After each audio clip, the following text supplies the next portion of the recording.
It's a collector on the corner. I was going to do a video here on this our well.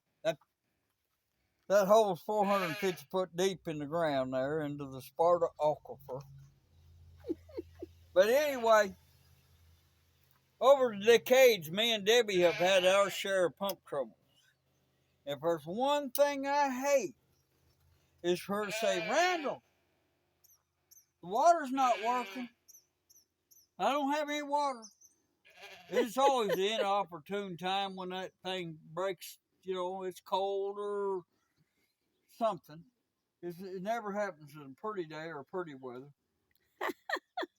Hey, there's a time or two it has. So what we got in our well, Yeah. we got this plastic pipe. And if I need to pull that pump out, I take this rim right here, this tractor rim, and I'll stand it up right here. And I'll pull that hose out and I'll snake it over.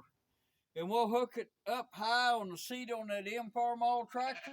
And somebody will drive the tractor and somebody will stand here and watch that pipe slide over that rim. Make sure it don't kink. Snake all that out of that hole. And me and Debbie have did it with just me and her. By ourselves. Many times. And what kills the pump? What kills the pump, Randall? You got them tanks. Yeah.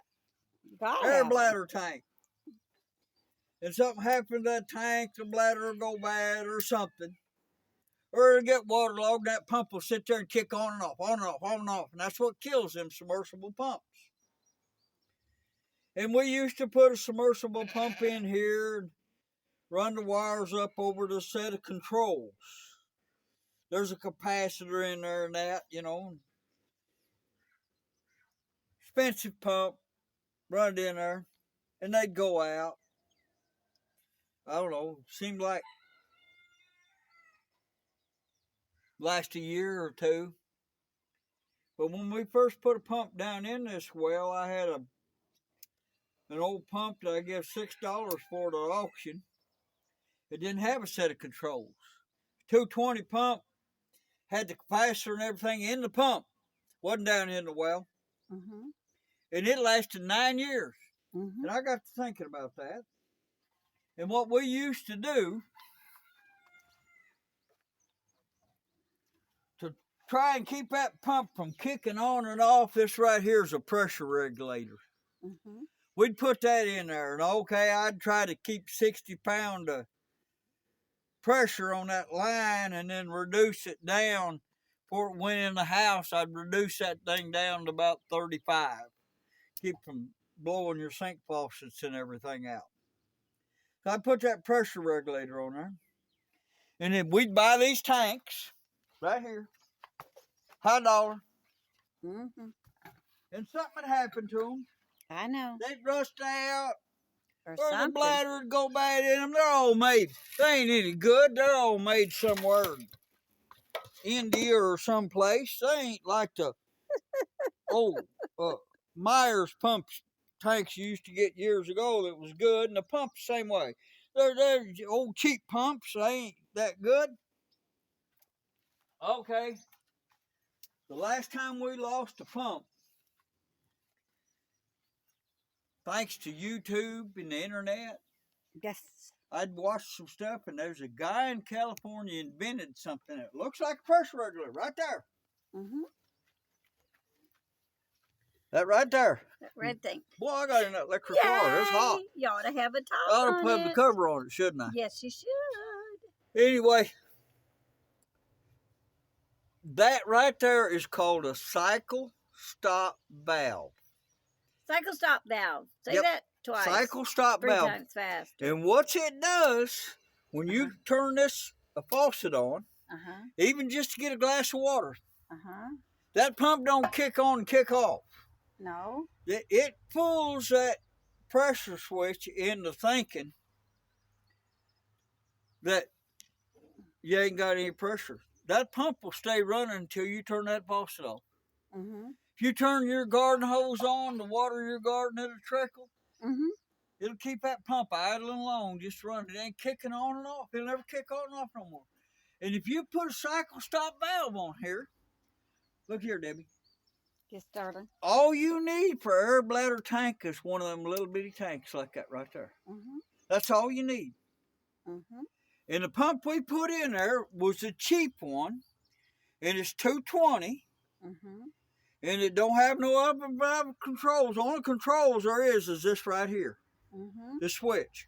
And that went bad the other day. Yeah, I know it did. And I took it apart and fixed it and went and bought a brand new one. And that's how come the top's off of it. It's been working, and I never put the new one on because I said, well, no, ain't broke, don't fix it. It's working. It's been working now for about a month, I guess. Yeah, it has been. But anyway, I've got this shut-off port right here. 220 comes in this box right here. Yep, I see it. And we used to have, sometimes that pump would quit. There wasn't nothing wrong with the pump. It was the wires going down the well that give trouble. So we got these apparatuses right here. Hold them steady. You stick. Hold them steady. Okay. Where I got to find you. There you go. You stick them on that plastic pipe. And that keeps that pipe centered in the well. And your wire goes through that hole right there. Of course, you tape it every so often. And we had wire like this.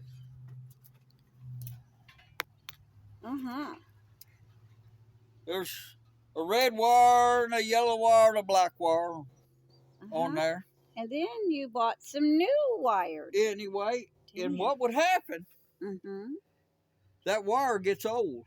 Yes. And see right there? Cracks. It gets old. After time, it gets old. Hold your hands still. And it would short to the ground. Yes. And burn up. Yep. And we'd pull it up and find a burnt wire. Maybe we didn't have to pull the whole well out. Maybe half of it, or, you know, usually it was within 10 feet of the pump, you know. But we'd pull that well up many times just to fix the wire. We put this wire like this on here brand new before.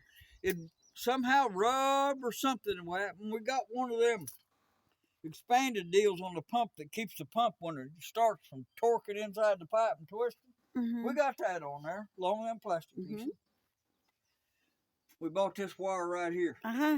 Who told you to buy that brand new wire? Debbie did. Yes. And copper stuff was high, and this was expensive. But you know what? It was worth every penny. We needed it. Every penny. We needed it. But knock on wood, since me and Debbie put this together the last time and put that new pump in there that didn't have a set of controls. Yep. And put that cycle stop valve on there. Cycle stop valve. And this tank. And that little tank. That's the little tank you're supposed to put close to your water heater and stuff. Is what it is. We bought that little bitty cheap tank and put on there. The only problem we had was right there. There was a wasp. Yep. Got in there. I'd left that hole open. A wasp got in there and got on that switch. And it built a fire and stuff in there. And it melted that plastic, I guess, when that wasp burnt the plastic behind it. Yeah, and I had some more of them old pump switches, so I took 2 or 3 of them apart. You wouldn't think a wasp would burn that hot. Sit there it was on a Sunday when that happened. Of course. So, nothing open. So I sat there on the kitchen table and took it all apart. And put it back together and brought it over. And I said, maybe it'll work. And it's been working perfect ever since. But I got a brand new one laying right there in the floorboards of that old truck. Oh, goody. Okay, in the wintertime. Yes, in the wintertime. To keep this from freezing. And why did you leave it out here to get wet? Well, I didn't know it was going to rain before we got out here to do our video. I uncovered it. But what I got is a little electric skillet. And I don't know where the little deal went. What little deal? I don't even see the cord coming out anymore. The cord is right here for the... It ain't on the end of it, is it? Uh-oh. We got a little yellow deal. I put it up somewhere is what it is. You probably did. We got a little yellow deal that you can buy. And what it does, it's a temperature controlled switch. And it shuts off at 45 and it comes on at 37 degrees. So if it gets down to 37 degrees, it'll come on. And I use electric skillet, put it down there on simmer, because you put a light bulb in there, that light bulb will pop or something. That electric skillet's been there for years, and it does a real good job. If water gets on it, don't hurt it. It just turns it to steam. But it works real good, put down on simmer. And I just got a rim here. And I got this old piece of a satellite dish. I know. Right here. For top. Yep. And in the wintertime, I covered up with a big carpet and a tarp. And put bricks around it and stuff. And last winter, we was going to have several days of real cold, below zero weather. Yep. So I come out here and I took this garden hose off we got hooked up right now. I took that off and I turned the electricity off to this pump. And I took my air compressor and I put air in there, and I had all the faucets open everywhere. But I put air in right there. And I purged every bit of the water out of all the water lines going to the house, all the water lines in the house, unhooked the electricity to the 220 to the water heater. And I told Debbie I was going to do that, and she stored up gallons and gallons and gallons of water in the house so she'd have enough water. Yep. And we do have a hand pump well where we can get water out of it. It's good water. Yep. So, sure enough, we got that cold weather they was predicting, and it was a doozy. It lasted for days. And Debbie, she gets on Facebook. And everybody on Facebook, my water's froze. Yeah. Yep. And then as soon as the weather warmed up, I need a plumber. My pipes are busted. And I went out there and turned mine on. I didn't have no leaks, no problem. I would rather turn it off and have it empty, and I sleep good. One time, I lost a pump in the cold weather. What happened? This head pipe right here, where it comes out of the well, it froze. And being that froze, that pressure switch couldn't get no pressure to shut it off. And that pump sit there and hammered against frozen head pipe. And it burnt the fins off of the pump. It didn't hurt the electric motor, but the fins in there, the plastic part, all them come apart and quit turning. You know, the motor was running. I could hear that pump running, but there wasn't no pressure coming. I had to pull it up in the whole top part. But luckily, I had another pump that the motor went bad, and we stuck the top on and we put it together. It didn't cost us any money. But we bought a real cheap 220 3-wire pump. There's 2 hots in the ground, what there is in there. But we bought a real cheap one off the internet. I forget where we got it from. I don't name. But it didn't cost a whole lot more for that pump than it cost for that cycle stop valve. That thing, what was it, $160? Yeah, I think. By the time we got it shipped here? I think. But that cycle stop valve, I'm here to tell you folks, that cycle stop valve is worth every penny. That good wire like that right there is worth every penny you can spend.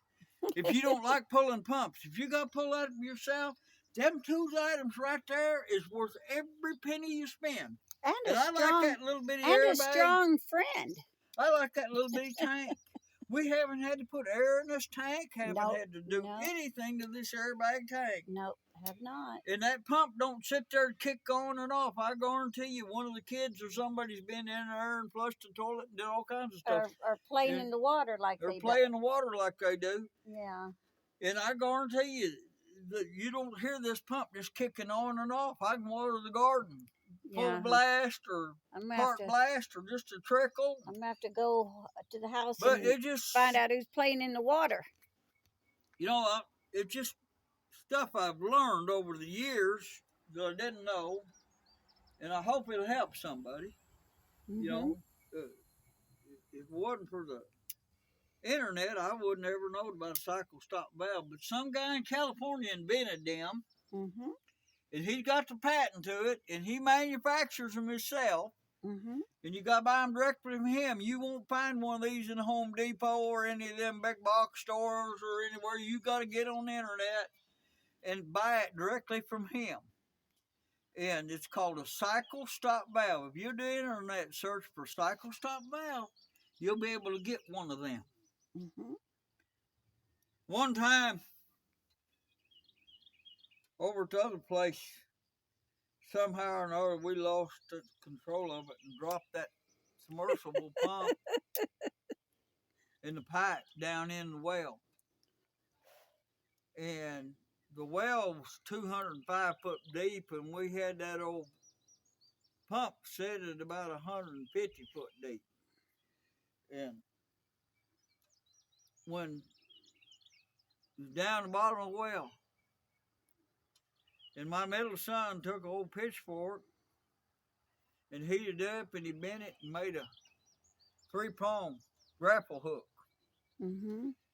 And we didn't have any rope that day, so we took some 100-foot extension cords and tied them together and tied it under, and we dropped it down that hole. Well, we could get it down there and it wouldn't catch nothing. So then he comes along with an old window weight and puts a window weight on the bottom, and he's raising it up and dropping it. He finally gets it to fall past that pump. And he was pretty little then. And he hooked on and he caught the pump. He's hollering all excited, I got the pump. So me and the older boy, we get there and we're pulling on that extension cord. And of course, that whole standpipe and that pump, standpipe's all full of water because there's a check valve down at the pump. It's heavy. And we got her pulled out of there. And that well over there, what I went and did, I had some stainless steel cable, real thin.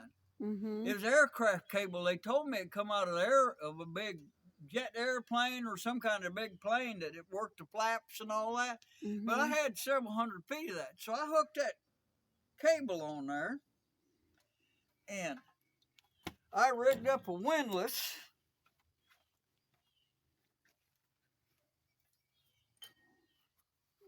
Right there. Uh-huh. I had this on a deal. You still got it. And I hooked that cable right in there. Mm-hmm. And the kids could crank on this sucker. Yeah. And raise that up out of the well with that aircraft cable on there. Mm-hmm. And I left that over there by that well over at the other place. Mm-hmm. And one day I went over and I had cows over there, and we usually catch rainwater off the building over there in a big horse trough enough to water the cows, and there was a little seep spring over there. Well, the horse trough was dry, and I thought, I got electricity over there. I thought, well, I'll just turn the pump on and fill that horse trough up. And I went over and I looked, took top off that pump. I looked, and the pump was gone. Pipe was gone. Tank was gone. Everything was gone. The wiring was gone. Mm-hmm.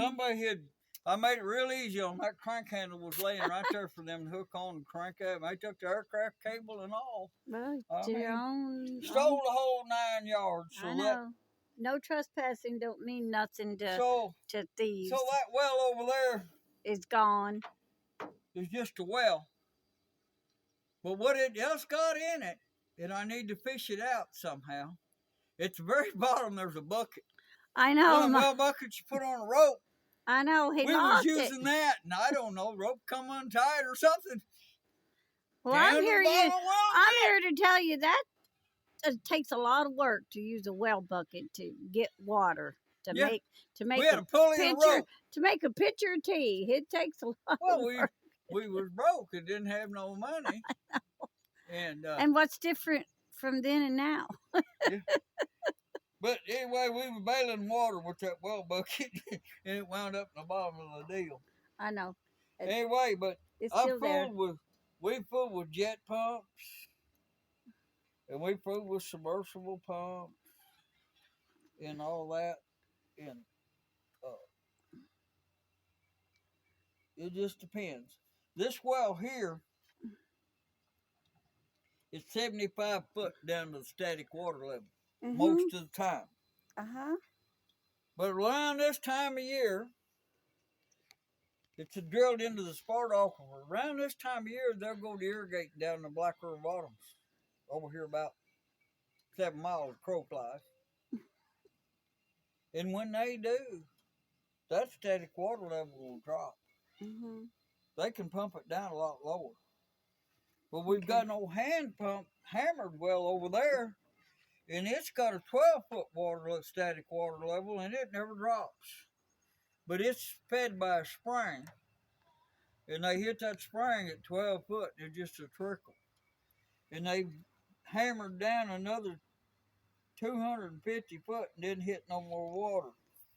But what you got with a 6-inch well, if my calculations is right, is every foot of 6-inch well is 1.5 gallons of water. So if you got 100 feet of well, that's 150 gallons of water if you put your pump down the bottom. If you can do a 200-foot well, you know, that's 300 gallons of water you can pump. And that little trickle can refill it when you ain't using water. But that's how they got by with that over there. But with modern convenience and stuff, it wasn't enough, I guess, so they drilled this well here. And this well is fine and perfect, and it works. It works. It works. And that's the thing about it. But I like not having a big tank, because that way you don't have to have such a big pump house to try and keep warm in the winter. And I think that's part of the problem. What was happening with these tanks here was in the winter time, they was getting a little ice in it, and that ice was damaging that rubber. It'd get brittle, that air bag would get brittle and make them leak. Well, we bought them brand new and put on there, and there's a bunch more around here. I don't know how many of them we bought. Are they any good? No, they ain't no Then good. why aren't they thrown away? Oh, just because they're there where the pump was. But anyway, maybe this will help somebody. But I know it helped me if I'd known it years ago. But, you know, that's the way you can always say, I wish I'd known then what I know now, you know. And you find out the older you get, the dumber you are. I found that out. So we'll say goodbye and good luck to y'all. And that's just it. Hope you don't have any pump trouble. Yes, yes. I wouldn't wish pump trouble on my worst enemy. Thank y'all, and y'all please have a nice night, and please like and subscribe and comment below. Bye!